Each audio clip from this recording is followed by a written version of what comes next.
चुडा कसा बनवायचा तो पण स्पेशल संक्रांतीसाठी हे मी आज सांगणार आहे तुम्हाला. पहिले काय करायचं, 2 हिरव्या बांगड्या घ्यायच्या, त्या अटॅच करून घ्यायच्या म्हणजे एकमेकांना चिटकून घ्यायचं आणि त्यावर ना मग हे छान असे मोठ्या आकाराचे तिळगुळ लावायचे. तुम्ही ना 3-4 याचा सर्ट करून पण घेऊ शकता, पण मला काय असं वाटलं की 2च करायचे आपल्या, तर मग मी 2 बांगड्याने कसं चिटकून घेतल्या आणि त्याच्यात तिळगुळ लावला. तर मी काही सेट दाखवते तुम्हाला तयार करून, हे तुम्ही वेअर करू शकता.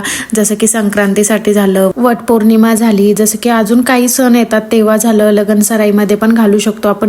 माझ्याकडे जे अवेलेबल होतं त्या, आणि हे थोडं कसं युनिक वाटतं नाही का, तिळगुळ म्हटल्यावर असं संक्रांतीसारखा लुक पण येतो थोडा हातामध्ये पण, आणि गळ्यातलं वगैरे संक्रांतीला खरं म्हणलं तर ज्यांची पहिली संक्रांत असते ना ते घालता, पण शक्यतो आपल्या इकडे लेडीज घालत नाही. तर मग मी त्याच्यावर कोणती ज्वेलरी घालावर हे पण मी नेक्स्ट ब्लॉगमध्ये सांगणार आहे. आणि जो तुम्ही हा बॉक्स बघताय, जर का तुम्हाला हा बॉक्स हवा असेल तर मग मी माझ्या बायोमध्ये लिंक देते किंवा कमेंट बॉक्समध्ये पिनअप करून ठेवते लिंक, तुम्ही तिथून ऑर्डर करू शकता. कारण की खूप छान आहे आणि मला असं पसारा मग होत नाही माझा बँगल्सचा. जे असे छान छान बँगल्स आहे ना, मी ते त्या बॉक्समध्ये ठेवत असते. त्यानंतर खुशीला झोपी लावलं, खुशी रोज माझ्याच अंगावर झोपते असं. आणि आज संध्याकाळी संडे म्हणल्यावर मार्गशीर्षचा महिना पण संपला होता, सो सगळ्यांना खूप खायची इच्छा झाली होती मटण, मग मटण केलं होतं आज घरी.